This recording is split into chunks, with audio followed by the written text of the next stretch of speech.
스페이스바 눌러주면 멈추고 이런 식으로 소스를 불러와줘요. 근데 우리가 이 소스를 사실상 프로젝트를 갖고 와야지만 사용을 할 수가 있습니다. 그게 사용하는 방법은 뭐냐면 이게 있는 타임라인입니다. 타임라인. 노 시퀀스라고 되어 있죠. 지금 영상이나 소스가 없기 때문에 노 시퀀스라고 되어 있어요. 그러면 내가 예를 들어서 내가 필요한 소스를 만일에 보고 타임라인 넣을 때는 말 그대로 이렇게 당겨서 눌러서 마우스로 누른 상태에서 당겨서 이렇게 타임라인에 놓으시면 세팅이 되고, 이 세팅된 건 실질적으로 우리가 이제 작업을 하는 영상이 됩니다. 그리고 이 작업한 실질적인 영상은 여기 보시면 프로그램 시퀀스 채널에 이렇게 영상으로 나오게 되고요. 이거는 시간대별로 이렇게 지금 몇 초짜리다 라고 나와져요. 지금 보시면 Shift 키를 누르면 이렇게 스냅이 딱딱 걸립니다. 이 스냅은, 그죠? 그 스냅을 걸게 되면, 자, 인터페이스에, 자, 이게 전체, 이 타임라인의 전체적인 영상의 총 길이입니다. 자, 여기서 이제 이해했을 거 하나 더. 지금 보시면, 자, 이 프로젝트에 있는 소스들을 보시면, 이렇게 되어 있는 아이콘들이 있다, 그죠? 그죠? 영상과 오디오가 같이 있다, 뭐 이런 뜻이고, 그죠? 자, 마찬가지. 이거를 우리가 시퀀스 작업 패널로 넘어가게 되면 여기 보면 아이콘이 이렇게 바뀝니다. 이게 작업이 진행되는 파일이라는 뜻입니다. 이건 소스 파일들이고, 이거는 이제 작업이 영상으로 쓰였다라는 뜻이죠, 그죠? 비디오 1에 지금 놓였다는 뜻입니다. 이 소스가. 자, 그래서 이 소스들은 각각의 사이즈라든지 혹은 시간이 정해져가 있겠다, 그죠? 눌러보시면, 자, 이 지금 소스는 총 17초 12프레임짜리의 소스가 되는 겁니다. 자, 여기서 이제 여러분들이 이제 알아야 될 명칭들을 이제 잠깐 설명을 하자면, 여기 보시면 여기 타임라인이고 중요한 게 바로 요겁니다. 자, 요게 뭐냐면 인디게이트라는 겁니다. 인디게이트라는 거고, 이 인디게이트는 이 해당 타임라인의 위치를 나타내는 거고요. 위치는 지금 현재 보시면 9초 24프레임에 이 인디게이트가 있는 겁니다. 그리고 이 인디게이트에 있는 오디오랑 비디오가 자, 여기에 재생되는 겁니다. 이것도 하나의 인디게이트 역할을 하죠, 그죠? 이것도. 그래서 이 인디게이트 위치가 혹은 어디 있냐에 따라서 그 부분을 자르고 붙이고 변화를 주고 할 수가 있는 겁니다. 그리고 이제 여기서 이해해야 될 게 뭐냐면, 요 지금 타임라인의 요건데, 요게 뭐냐면 시간, 그리고 분, 그리고 요게 초, 그리고 프레임입니다. 자, 요 프레임들이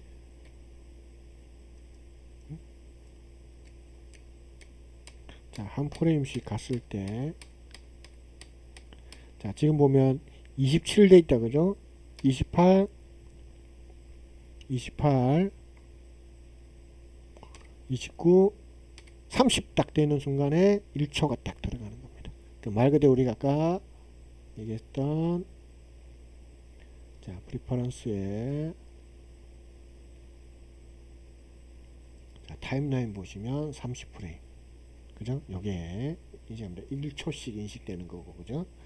그래서 이렇게 여러분들이 소스 영상이 어떤 속성을 갖고 있냐에 따라서 여기 숫자가, 만일에 유튜브에서 동영상을 다운받아서 쓰게 되면 이게 아마 25프레임 될 때 1초씩 올라갈 겁니다. 네, 그런 차이점이 있다는 거. 우리는 이거는 작업은 30프레임짜리로 편집을 했기 때문에 그런 거고요. 그러면 이 30프레임짜리 편집을 예를 들어서 여러분들이 타임라인에 이렇게 직접 가져왔지만, 이 작업에서 또 다른 영상을 가지고 타임라인 테이블에 놓고 싶다, 패널에. 그럴 때는 물론 첫 번째 이렇게 가져왔지만 또 다른 방법은 뭐냐, 마우스 오른쪽을 클릭을 하셔서 New Sequence from 클립을 해주시면 다른 소스를 가지고 또 다른 타임라인의 작업 영역을 시퀀스 라인을 만들어 줍니다. 클릭하시면, 자, 이 동영상 소스의 이름을 그대로 갖고 온 또 다른 타임라인 테이블이 생겼죠.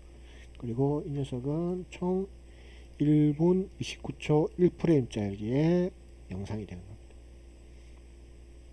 아시겠죠? 그리고 필요가 없으면 말 그대로 클로즈 패널 하시면 되고요. 그리고 여기서 지우지 않는 이상, 이 두 개는 여기서 지우지 않는 이상은 언제든지 더블 클릭하면 다시 불러와집니다. 아시겠죠? 또 만일에 지웠어요. 없어. 더블 클릭하시면 다시 타임라인. 그러니까 아이콘을 잘 보셔야 됩니다. 아이콘. 이게 타임라인에 얹혀진 이제 작업에 가능한 시퀀스 아이콘이고요. 그죠? 자, 그러면 여기는 소스를 보는 데고, 자, 여기는 소스 보는 데고, 여기는 작업하는, 실질적으로 작업하는 시퀀스 패널 되겠다. 그죠? 프로그램 패널. 그래, 예를 들어서 이제 추가로 더 하고 싶으면 여기서 이렇게 또 가져와서 탁 이렇게 붙이면 한 영상이 두 개 영상이 하나로 되는 겁니다. 이렇게. 그래서 총 길이가 두 개가 합쳐졌으니까 1분 46초 12프레임짜리의 영상의 작업물이 됐다는 뜻입니다. 그럼 패널들은 계속 갖다 붙일 수가 있어요. 끌어다가 썼던 것도 써도 되고요. 물론 이렇게 돼도 되지만 해당 영상 소스를 눌러서 Alt 키 눌러서 이렇게 당겨도 복사가 되고요. 지금 보시면 자, 이 지금 타임라인을 인식을 제일 많이 이제 하게 되는데 이게 시퀀스 안 보이게 보게 하는 거고 이게 스냅이고요. 그 다음에 중요한 건 뭐냐면 지금 여기 경계를 기본으로 해서 위에가 비디오 소스, 밑에가 오디오 소스입니다. 자, 여기가 체크되어 있다는 것은 해당 부분의 작업의 기본적인 영역으로서 지정한다는 뜻입니다. 예를 들어서 비디오를 끄고요. 이렇게 갖고 오면 자, 어떻게 됐죠? 자, 오디오만 갖고 와지는 거예요. 그러니까 내가 불러올 영역에 대해서 충분히 선택을 해야지만 자, 같은 건데 이렇게 요거는 체크를 하면 비디오만 가져오게 되는 거예요. 아시겠죠? 그래서 영상과 오디오를 같이 쓸 때는 둘 다 체크. 오디오만 필요하면 비디오 끄고 클릭해서 비디오 필요하면 오디오 끄고 이런 식으로 해서 내가 필요한 소스들에서 무엇을 쓸 건지에 따라서 체크하는 거고요. 요 지금 파랗게 되어 있는 건 실질적으로 작업하는 영역에 대한 어떤 적용입니다. 예를 들어서 이걸 끄고 예를 들어서 이거를 한번 잘라 볼게요. 탁 잘랐을 때 자, 인디게이트가 있는 부분에 이렇게 잘렸는데 이게 체크가 안 돼 있으니까 어때요? 여기는 작업이 실행되지 않고 여기만 잘렸어요. 오디오만 잘렸죠. 그죠? 요 인디게이트 위치가 굉장히 중요한 겁니다. 그죠? 예를 들어서 끄고 비디오만 체크하고 자르게 되면 어떻게 돼요? 자, 분명히 방금 단축키를 쓰면 단축키는 나중에 설명드리겠습니다. 자, 이렇게 비디오만 잘리고 오디오는 잘리지가 않았어요. 이런 것들도 인식을 잘 하시고 작업을 하셔야 돼요. 자, 그러고 나면 이제 이런 것들을 나중에 우리가 편집을 통해서 뭐 분리하고 떼고 뭐 막 하는 겁니다. 이렇게. 아시겠죠? 자, 그 다음에 이제 외워야 될 것들. 자, V1, V2, V3는 뭐냐면 이 비디오는 현재 V2가 없죠. 그죠? 이거를 올려주면 V2도 올라가고 만일에 이것도 체크하게 되면 작업에 대한 실질적인 적용도 되고요. 비디오는 3까지만 있는 게 아니라 이거를 올려주면 추가로 계속 생기게 됩니다. 내려와서 필요 없으면 끄면 되겠죠. 그리고 작업을 할 때 이 열쇠는 아예 손을 못 대게 하는 겁니다. 아예 손을 못 대게 하는 게 이 열쇠고리고요. 열쇠 자물쇠를 락을 거는 거다. 그죠? 그런 것들이 있고 그 다음에 여기 아이콘 보시면 이게 뭐냐면 이제 오디오를 직접적으로 여러분들 쉽게 해서 목소리를 녹음할 때 쓰는 겁니다. 이거를 이렇게 놓고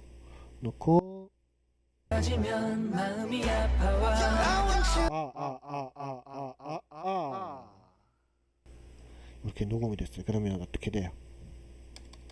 여기에 보이스가 녹음돼요. 그러면 기존에 있는 오디오가 날아가니까 어떻게 하면 좋을까요? 뭐 그런 것들은 요거를 체크하면 되겠다. 그죠? 자, 이런 식으로 오디오를 녹음할 때 보이스를 넣고 싶을 때 쉽게 해서 나레이션을 넣는다든지 이런 거 할 때 쓰는 게 바로 이 마이크 아이콘입니다. 보이스 오버 레코드 이런 기능들이 있다는 거. 자, 지금 여러분들이 보셨다시피 제가 타임라인을 굉장히 자유롭게 컨트롤 했다. 그죠? 자, 이 단축키 굉장히 중요합니다. 여러분 외우셔야 될 단축키입니다. 자, 단축키 외우는 방법. 자, 이 컨트롤하는 방법. 자, 첫 번째, 잘랐죠, 그죠? 자, 소스 이미지라든지 영상들을 잘랐어요, 그죠? 자를 때 쓰는 단축키는 컨트롤 K입니다. 컨트롤 K 꼭 외워두시고요. 컨트롤 K 외워두시면 됩니다. 아시겠죠? 이게 가장 기본적인 거라서 나중에 일단 실질적으로 연습을 해볼 거니까. 자, 이 컨트롤 K고요. 그 다음에 이 타임라인에서 왔다 갔다 하는 이 인디게이터 움직임을 조절하는 게 뭐냐면 키보드에서 화살표입니다. 이렇게 테트리스에 나오는 블럭처럼 되어 있는 화살표. 자, 화살표를 좌우로 움직이게 되면 좌측 우측으로 하면 한 프레임씩 움직입니다. 한 프레임씩 우측. 이거는 좌측을 누르면 다시 리와인드 되죠, 그죠? 자, 여기서 Shift 키를 누르면 5프레임씩 갑니다. 5프레임씩. 여기 숫자를 보시면 알 수가 있어요. 여기 프레임을 그냥 누르면 한 프레임씩 빠지죠. 지금 좌측 키를 누르면. 근데 Shift 키 누르면 5프레임씩. 마찬가지 우측 키를 누르면 플레이를 한 프레임씩. Shift 키 누르면 5프레임씩 움직입니다. 그리고 요거를 지금 움직이게 되면, 자, 움직이게 되면 이게 지금 자른 곳에 정확하게 놓고 싶다, 그죠? 이때 Shift 키 누르면 탁탁 스냅이 걸려서 각 컷마다 이렇게 인디게이터를 놓을 수가 있고요. 이거를 좀 더 편하게 하는 방법은 키보드에서 화살표 위아래입니다. 위는 돌아가는 거, 아래는 진행하는 거. 키보드 위아래를 쓰시면 편하게 컷된 부분을 여러분들이 움직여서 시작점을 찾아서 작업하기에 굉장히 용이하게 해줍니다. 아시겠죠? 자, 이렇게 단축키 외우신 거, 자, 컨트롤 K 커팅할 때, 컷할 때, 물론 여기 보시면, 자, 여기 뭐 아이콘 있습니다. 레이저 툴, 라저 툴, 인디게이터 있는 부분에 클릭해서 클릭해주면 잘립니다. 이거 언제 또 클릭하고 할까요? 그래서 단축키가 중요합니다. 그죠? 쫙 그냥 막 자를 수가 있다. 그죠? 하지만 이거보다는 내가 필요한 위치에 놓고, 그죠? 컨트롤 K 하는 게 더 편하다는 거. 단축키 외우시라는 이유가 그겁니다. 자, 그 다음에 기본적인 셀렉션 툴, 단축키 V. 자, 이거는 단축키 C, V. 선택하는 툴, V. V. 요거는 뭐 말 그대로 핸드, 어느 화면에서 뭐 한다든지 혹은 기타 여러 가지 할 때 작업 쓰는 건 잘 안 씁니다. 단축키로 외우는 게 제일 좋고요, 여러분. 패널 중에서 아셔야 될 게, 여기 소스 패널에 또 이펙트 컨트롤이라는 게 있습니다. 이펙트 컨트롤은 각각 선택한 소스의 모든 기본적인 모션이라든지 영상에 대한 편집 툴들이 효과에 관련된 컨트롤 하는 게 있습니다. 이런 것들도 따로 설명. 이거는 말 그대로 체크를 해서 땡 되면 관련된 FX를 잠시 꺼두는 겁니다. 온오프의 개념이고요. 요 화살표는 위로 닫아놓고 쓰는 거죠. 이렇게 닫아서 쓸 수가 있고, 오디오와 영상이 같이 이렇게 한 세트로 되어 있는 거는, 자, 볼륨이라는 게 오디오 이펙트고요. 비디오 이펙트, 그죠? 이게 모션은 뭐냐면 가장 기본적인, 화살표를 딱 내려보시면 포지션, 스케일, 로테이션, 앵커 포인트 중심, 뭐 이런 것들 사이즈에 따라서 중심점이 다르니까 이런 중심점들을 여러분들 해당 소스에서 찾아볼 수가 있다는 겁니다. 지금 이 사이즈는 지금 보면 640에 360이 되어 있어요. 포지션인데 이건 딱 정중앙에 있다는 뜻입니다. 정중앙에 딱 놓여졌다는 뜻이에요. 640, 360으로 나눠지는 이유는 뭐냐면 이 영상의 소스 사이즈가 1280, 720 사이즈라는 뜻입니다. 딱 반으로 정해 중간 센터를 적는 거라서 이게 대부분 유튜브나 인터넷에 올라가는 동영상 사이즈입니다. 그죠? 그래서 여러분들 아시다시피 640, 360은 정중심을 얘기하는 거고요. 스케일은 100% 꽉 차 있다는 뜻입니다. 100%. 해당 소스를 선택을 해서 자, 확대 축소 가능한 게 뭐냐면 여기 스케일이라 그죠? 이런 것들은 클릭을 해서 수치를 직접 입력할 수도 있고요. 마우스로 얹으면 손가락 모양 양옆으로 화살표 모양으로 바뀌면서 이렇게 있죠. 이거는 이제 어떻게 보면은 명확한 수치를 아니기 때문에 그냥 느낌으로 하는 작업이지만 정확하게 하려면 클릭을 하셔서 키보드 숫자에서 키보드를 정확하게 입력하시는 게 제일 좋겠다 그죠? 100%가 지금 해당 사이즈 원본을 그대로 보여준다는 뜻입니다. 그 다음에 뭐 오파시티는 투명도, 화살표 내리면 투명도, 보이고 안 보이는 거 이런 것들 가장 기본적인 거다 그죠? 이제 키프레임 찍혔다는 거는 자, 이 스타바치 아이콘은 나중에 또 한 번 더 설명드리겠지만 요거는 이제 키프레임 찍혔다는 뜻. 이 위치에서부터 어떻게 한다는 뜻이에요. 그래서 항상 모든 이펙트의 적용은 뭐다? 인디게이트가 있는 위치에서 적용이 된다는 거예요. 예를 들어서 이게 이만큼 갔어요. 옮기면 다시 조절이 된다는 뜻이에요. 그러면 여기서 여기까지는 시간이 되겠죠. 프레임이 되겠죠. 그죠? 움직이는 프레임이기 때문에 그 사이에 이렇게 다시 밝아지는 거예요. 자, 그리고 이 인디게이트를 정확한 요거는 이제 명칭을 키프레임이라고 하시면 됩니다. 키프레임으로 알고 계시면 되고요. 키프레임은 정확하게 거기에 인디게이트가 있어야지만 적용이 되고요. 요거는 수치도 마찬가지 이런 식으로 적을 수가 있고 혹은 0 이렇게 하면 여기서부터 이렇게 다시 100 됩니다. 키프레임은 다시 나중에 한 번 더 설명드릴 수 있도록 할게요. 아시겠죠? 그래서 아까 말했다시피 이런 미디어 브라우저에서 물론 오디오를 제외한 오디오도 마찬가지고 이미지도 마찬가지로 다 불러올 수가 있고요. 그 다음에 이러한 것들에서 중요한 것들은 각각 여러분들이 알고 있는 단축키를 어떻게 쓰냐에 따라서 작업이 굉장히 효율적으로 바뀐다는 거예요. 그 다음에 내가 이 작업하는 소스의 어떤 속성을 모를 때는 인포 눌러보시면 작업에 대한 소스가 나옵니다. 작업물에 대한 소스, 그죠? 자, 해당 작업물 소스 클릭하시면 자 29.97 프레임에 1280, 720 사이즈고 전체 지금 이 녀석의 시작과 엔드는 이렇게 돼 있다. 듀레이션 19초 23프레임 짜리다. 뭐 이런 식의 소스에 대해서 나오고 이거는 나중에 여러분들이 새롭게 편집할 수도 있습니다. 그 다음에 이런 것들을 알고 나면 이제 뭐 또 이펙트라는 거 있고요. 패널 중에서 이펙트는 말 그대로 해당 영상에 이펙트 기능을 넣는 겁니다. 이런 거 예를 들자면 뭐 비디오 이펙트에서 아무거나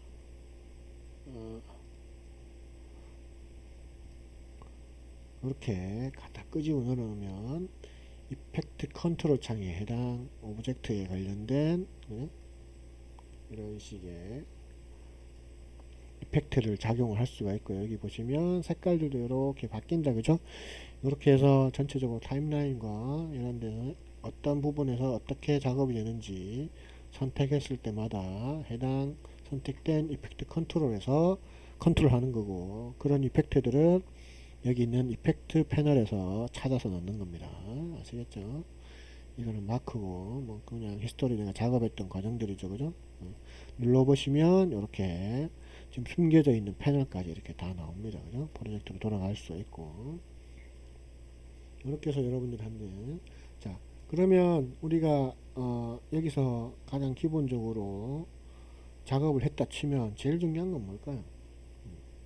결과물을 이렇게 밖으로 끄집어내는 겁니다. 끄집어내는 거를 먼저 알아야지만 여러분들이 앞으로 작업 후에 결과물들을 도출시켜서 최종 컨텐츠에 필요한 영상으로 만들어낼 수 있겠다. 그죠? 자, 그렇게 하는 방법이 뭐냐? 자, 최종 결과물을 할 때는 항상 타임라인이 선택되어 있어야 되고요. 자, 단축키 외우세요. 컨트롤 M. 자, 컨트롤 M은 익스포트 세팅이라고 이렇게 새로운 패널 창이 뜹니다. 패널이 뜨고요. 자, 여기서 이제 여러분들이 이제 외우셔야 될 게 뭐냐면, 자, 요거 지금 전체적으로 어떤 영상 작업물이라는 걸 이렇게 보여준다, 그죠? 볼 수가 있고요. 자, 그럼 요게 렌더링 시작점이고 끝점이라는 거죠, 그죠? 끝날 때까지 이렇게 돼 있고, 자, 그렇다면, 자, 여기서 이제 알아야 될 거는 뭐냐면 포맷입니다. 포맷. 맥이랑 PC용 두 가지를 크게 볼 수가 있는데, 보편적으로 우리는 H264를 많이 씁니다. 이게 이제 MP4라는 확장자를 갖고 있는 영상이죠. 그죠? 미디어 플레이어. 자, 눌러보시면은 관련된, 자, 확장자가 굉장히 많다. 그죠? MPGA2, MP3는 소리다. 그죠? PNG, 퀵타임 있는데, 우리가 결과물을 뽑을 때는 되도록이면 H.264를 씁니다. 물론 지금 H266, 265까지 나왔다고 들었는데, 그러면 4K 뭐 그런 식으로 5K로 가기 때문에 굉장히 고 용량의 퀄리티의 작업물이기 때문에 감당이 힘들고, 우리는 이제 단지 또 배우는 입장에서 최종적인 어떤 플랫폼의 여지에 따라 달라지겠지만 가장 많이 쓰여지는 할당을 하는 게 H264입니다. 만일에 H264가 없는 친구들은 뭐 퀵타임을 하지만 뭐 크게 봤을 때 가장 압축률이 좋고, 압축률이 좋다는 건 뭐냐면 용량을 최대한 줄여준다는 거, 그리고 가장 퀄리티가 좋은, 가장 해상도가 깔끔한 그런 영상을 만들어 준다는 뜻이에요. 그래서 H264로 항상 별말 없음 하시고요. 자, 그 다음에 프리셋이 뭐냐 라면, 이거 플랫폼 혹은 어디로 온에어를 시키냐, 뭐 TV를 할 거냐, 영화를 할 거냐, 인터넷으로 할 거냐, 예를 들어서 뭐 트위치나 혹은 유튜브나 뭐 기타 여러가지 요즘 인터넷의 플랫폼들이 많죠. 영상을 틀어주는, 거기서 어디로 갈 건지에 따라서 정해주는 게 바로 이 프리셋입니다. 우리는 일반적으로 TV로 나갈 때는 여기 하이 퀄리티, 그죠? 하이 퀄리티에서 720p, 예를 들어서 이게 720p 사이즈 소스를 썼기 때문에 더 높은 걸로 가게 되면 깨질 경우가 있습니다. 그래서 720 사이즈 혹은 낮추든지 HD로 가죠. 물론 1080p 사이즈의 영상을 작업을 하게 되면 이걸 많이 합니다. 이제 이거는 주로 이제 TV나 혹은 뭐 기타 뭐 조금 더 퀄리티가 있는 쪽으로 뿜어져 나올 때, 물론 4K까지도 가능하겠죠. 그죠? 하지만 이제 이런 것까지는 하려면 이제 영상의 어떤 소스 자체가 고퀄리티가 돼야 되고 컴퓨터 자체가 좋아야지만 편집이 가능하기 때문에 이거는 일단 배제시키고요. 여기서 이제 보여지는 가장 보편적인 건 뭐냐면, 우리는 이제 수업 시간에 활용 체크만 하기 때문에 저는 이제 주로 모바일 디바이스로 많이 가게 됩니다. 720p나 1080p, 유튜브 또 모바일 디바이스라는 거는 말 그대로 컴퓨터, 뭐 그 다음에 패드, 그죠? 핸드폰, 스마트폰 이런 데서 모두 보편적으로 보는 겁니다. 그리고 유튜브나 비메오는 별도로도 이렇게 있어요. 아래 보시면 어떤 플랫폼이 비메오인지, 그죠? 유튜브도 종류가 있죠. 그죠? 유튜브는 보편적으로 720으로 많이 하고, 그 이상의 퀄리티, 뭐 뮤직비디오나 이런 거, 영화나 이렇게 보면 1080 HD로 많이 합니다. 이건 물론 용량의 차이, 압축률의 차이이기 때문에 여러분 이제 선택은 나중에 여러분 실무에 가셔서 어떻게 결과물을 뽑느냐, 클라이언트가 어떤 사이즈의 어떤 용량을 원하느냐에 따라서 바꿔주면 되는 거고요. 그 다음에 아웃풋 내용을 클릭을 하셔서 뭐 여기다가 저장하겠다 그러면 저장 하시면 어디에 저장되는지 혹은 눌러서 명칭까지, 이름까지 바꿔주면 되겠죠. 기존 최초 파일의 어떤 이름을 가지고 영상물이, 결과물이 빠지기 때문에 거기에 맞춰서 이제 렌더링 할 때 이름도 바꿔주시면 되고요. 자, 그 다음에 딴 거는 손 안 대셔도 되고, 만일에 내가 이 소스에 대해서 최대한 퀄리티를 뽑고 싶다 하시면 딴 거 필요 없습니다.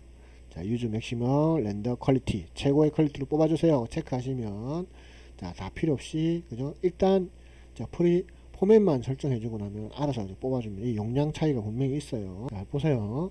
자, 이걸 만일에 하이 퀄리티 720 HD로 바꿨다. 자, 여기 보면, 자, 결과물의 파일의 사이즈, 물론 요거보다 약간 더 작아지는 경우도 있습니다. 최종 렌더링 됐을 때 258메가, 258메가. 자, 요게 모바일 디바이스로 갔을 때 720p로 갔으면 153메가. 요게 비메오로 가게 되면 208메가. 그 다음에 자, 유튜브로 가면 409메가. 굉장히 플랫폼이 어디냐에 따라서 용량의 차이가 달라지죠. 이건 자, 그 다음에 이제 알아야 될 거, 마지막으로 알아야 될 거 뭐냐면, 자, 여기 있는 Q와 익스포트입니다.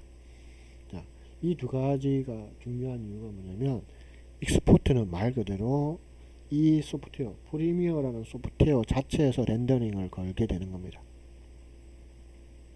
자, Q는 뭐냐면, 자, 여러분들이 만일에 이제 영상 작업을 시작하게 되면 일단 세 가지는 기본적으로 깔아 두셔야 되는 게 뭐냐, 미디어 인코더, 어도비 미디어 인코더, 그 다음에 어도비 애프터 이펙트, 그 다음에 어도비 프리미어 프로, 요 세 개는 같이 연동을 해서 작업을 하게 됩니다. Q를 누르게 되면 뭐냐면 말 그대로 지금 밑에 써 있죠, 그죠? add 추가한다. 어디에 추가하느냐, 어도비 미디어 인코더 Q에 저장 추가를 하겠다는 뜻이에요. 딱 눌러주면 이렇게 어도비 미디어 인코더라는 새로운 소프트웨어가 활성화가 됐어요. 버전이 연동해서 쓰려면 똑같아야 돼요. 자, 그러면 이렇게 Q를 눌러주게 되면 이렇게 어도비 미디어 인코더가 활성화되고요. 그리고 여기서도 자, 여기 있는 Q 세팅을 나중에 한 번 더 설명하겠지만 쓰게 됩니다. 물론 프리미어에서 세팅한 옵션이 그대로 오죠. 그죠? H264 모바일 디바이스 720p 어디에 저장된다라는 것까지 이렇게 해서 넘어오게 됩니다. 자, 요게 좋은 이유는 뭐냐면 이렇게 하게 되면 이거는 별도로 렌더링을 걸고요. 계속 작업을 할 수가 있습니다. 여기서 렌더링 걸고 계속 변화를 줘도 렌더링에 전혀 영향을 가지 않으면서 결과물이 렌더링 된다는 뜻이에요. 왜냐면 이제 중복적으로 여러분들이 단계별로 많은 작업을 하게 되면 이런 것들이 필요하겠죠, 그죠? 그리고 이것도 눌러서 수정 가능합니다. 수정 가능하고요. 다시 아까 전에 익스포트 세팅이 떴다, 그죠? 수정 가능하고요. 수정 가능합니다. 그죠? 자, 그럼 이렇게 놓으면 끝나는 게 아니라 이것도 이제 결과물을 만들려면 자, 여기는 스타트 큐 요거를 눌러주시면 렌더링이 시작합니다. 눌러주시면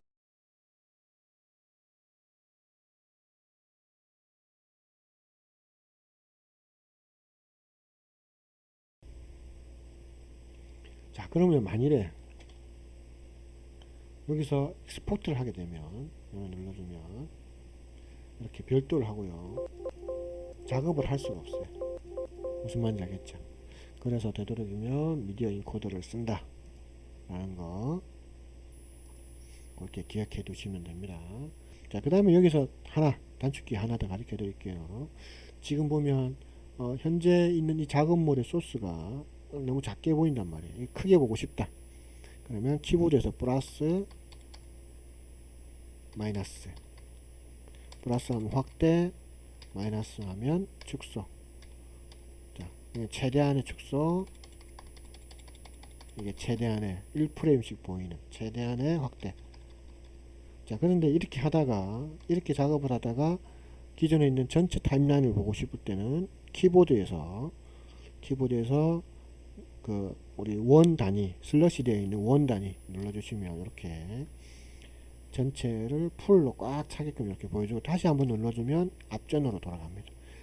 예를 들어서 이렇게 작업하다가 눌러주면 전체 화면으로 화면의 타임라인 모든 걸 다 보여줬다가 다시 눌러주면 앞전에 작업하던 뷰로 이렇게 만들어주니까 이것도 단축키 유용하니까 많이 쓰시면 좋을 것 같아요.